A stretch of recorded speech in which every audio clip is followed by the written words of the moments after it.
Cas dans live, donc je suis sous et sur Windows. Donc là, je suis en train de regarder un petit peu.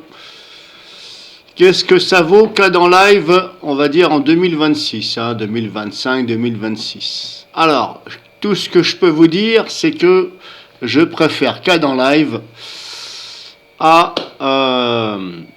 comment il s'appelle celui que j'ai testé juste avant là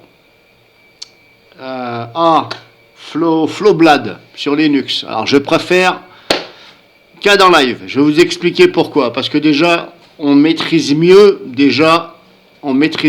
et ça énerve moins. Eh oui, parce que pour les personnes qui sont un peu nerveuses, déjà que des fois ça peut mouliner un peu pour faire ce que vous dites. Mais alors là, cas dans live, il mouline pas du tout. Là, en plus, je passe par la sandbox, par Sandboxy, donc voyez, je passe bel et bien par la sandbox. Là, on voit le liseré jaune tout autour. Ça mouline pas et c'est beaucoup plus agréable à faire des choses sur la vidéo, de ce que moi je trouve. Alors, par contre, ça, je vais encore le fermer, la nouvelle fenêtre là. Alors moi j'aime bien travailler que sur une seule fenêtre, j'ai horreur quand il y a deux fenêtres, parce que déjà quand vous n'avez pas un grand écran c'est un peu chiant, mais alors là s'il y a deux fenêtres, laissez tomber.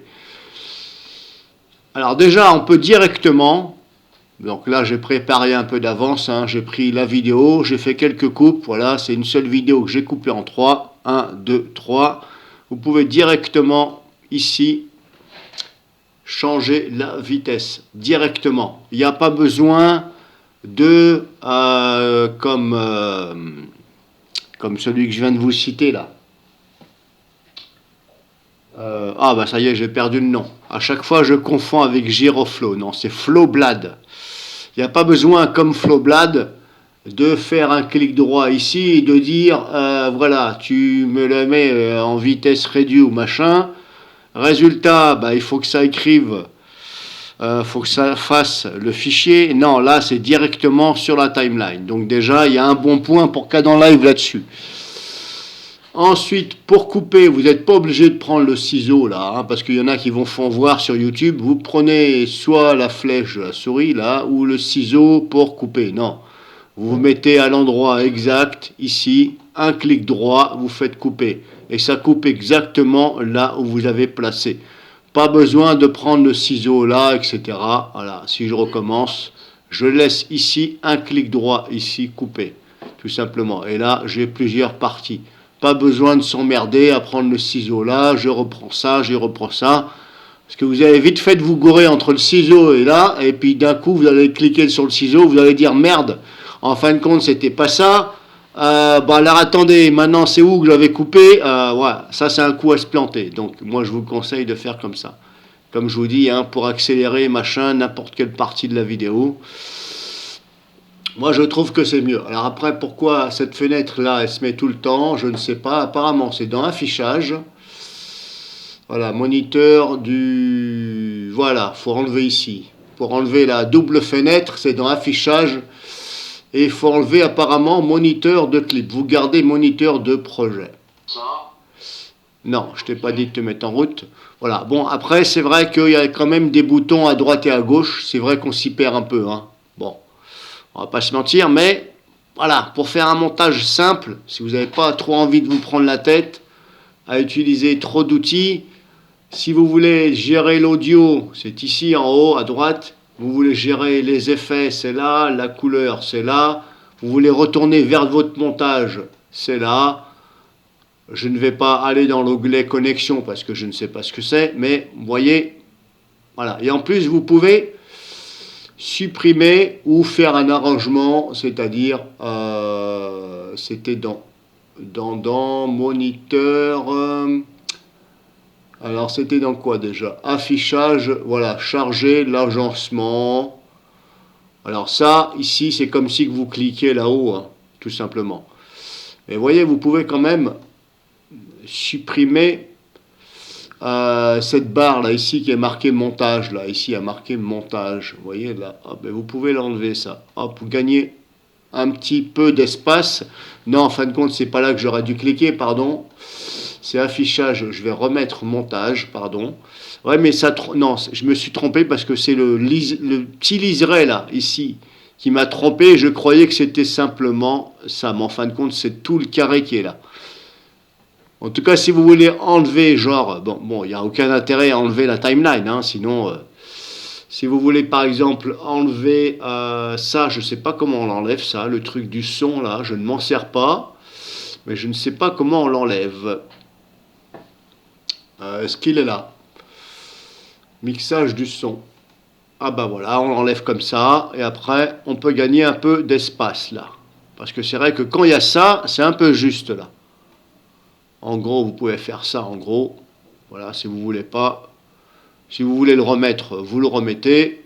Moi, personnellement, je m'en sers pas trop, je me fie à l'oreille. Pour zoomer sur la timeline, c'est ici, tout en bas à droite, là. Ou alors, vous utilisez carrément le petit curseur, là. Soit à gauche, soit à droite, et vous pouvez le rétrécir, comme ça étire. Vous pouvez bouger. Si vous voulez le rallonger par là-bas, plutôt voir le début ou plutôt voir la fin. Voilà, je voudrais voir la fin. Voilà, c'est bon, j'ai vu la fin, je me remets là, je fais ça. Je voudrais voir le début. Donc hop, vous faites ça, ou alors carrément vous faites ça. Voilà, ou alors vous jouez ici. Bon, c'est bien pensé hein, quand même ça. C'est pas mal d'avoir mis ça. Qu'est-ce que je peux vous dire de plus? Pour l'instant, rien d'autre. Alors, je n'utilise pas un CAD en live. C'est simplement comme ça. Je regardais. Il a des atouts. Le seul petit reproche que je peux faire, c'est que il y en a quand même pas mal. Hein. Il y a quand même pas mal de trucs à droite et à gauche. Des boutons, on s'y perd un peu.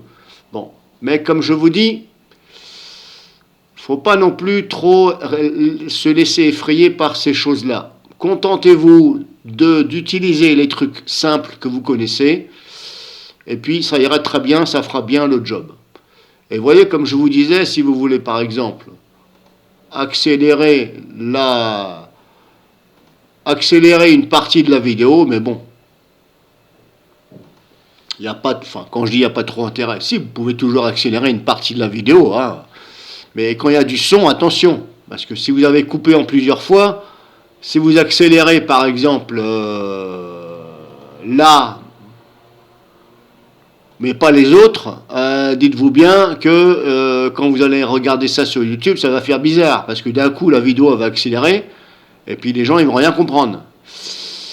Donc, si vous avez envie d'accélérer toute votre vidéo, toute la vidéo, faites-le avant de couper. Avant de faire les coupes, il faut... Voilà, avant de faire chaque coupe, il faut l'accélérer. Donc tout simplement, hein, on fait comme si j'avais rien coupé. Un clic droit, changer la vitesse. Vous pouvez garder le pitch compensation, c'est-à-dire que ça va accélérer la vidéo, mais ça va garder l'intonation de la voix, si vous voulez. Parce que là, si je mets à 150... ou 200, la vidéo elle va aller 2 fois plus vite. 150, va aller la moitié d'une fois plus vite. Mais le son, quand vous parlez, c'est pas pareil. Ça commence à faire un peu une voix de canard, etc. Donc pour régler tout ça, c'est le pitch compensation. Ça essaye de remettre l'intonation de la voix, si vous voulez. Hein. Alors moi, généralement, sur mes vidéos, je ne dépasse pas les 130. Je fais 130, non, j'ai dit 130. Voilà, 130, voilà. Et là, vous voyez, ça s'est fait directement. C'est pas comme l'autre machin, où vous devez réencoder toute la vidéo pour que ça le fasse. Je comprends pas leur technologie. Et là, bien entendu, bon, vous entendez des bruits de perceuses, de machin, oui, il y a des travaux dans mon HLM, tout pourri. Voilà, bon. Là, on voit bien que...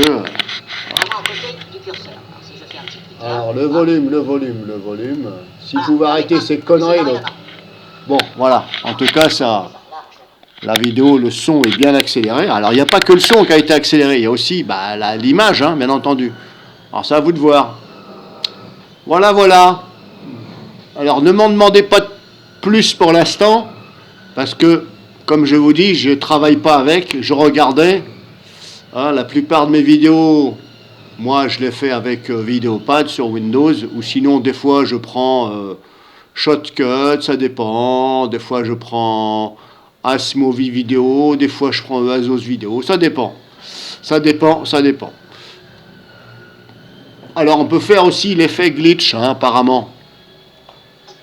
On peut faire un effet glitch sur une partie de votre vidéo. Bon, ça normalement il y est déjà sur internet, mais bon. Alors vous allez là, vous sélectionnez votre partie de la vidéo, vous allez dans effet, et là c'était que je m'en rappelle. Alors c'était, alors comment j'avais fait? Oui, j'avais cherché là. Je crois que j'avais fait ça. Voilà. Glitch, en fin de compte, il faut aller sur anomalie de ligne de couleur. C'est là. Et là, vous voyez, si je fais ça, ça fait un effet glitch sur... Voilà, il faut regarder là, sur la vidéo.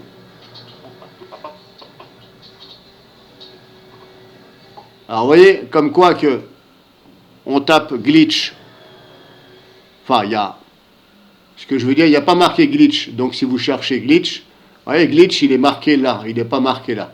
Bon, ça s'appelle anomalie ligne et couleurs. Vous réglez tout ça à votre guise, et puis hop, ça vous fait un petit... Voilà. En gros, voilà.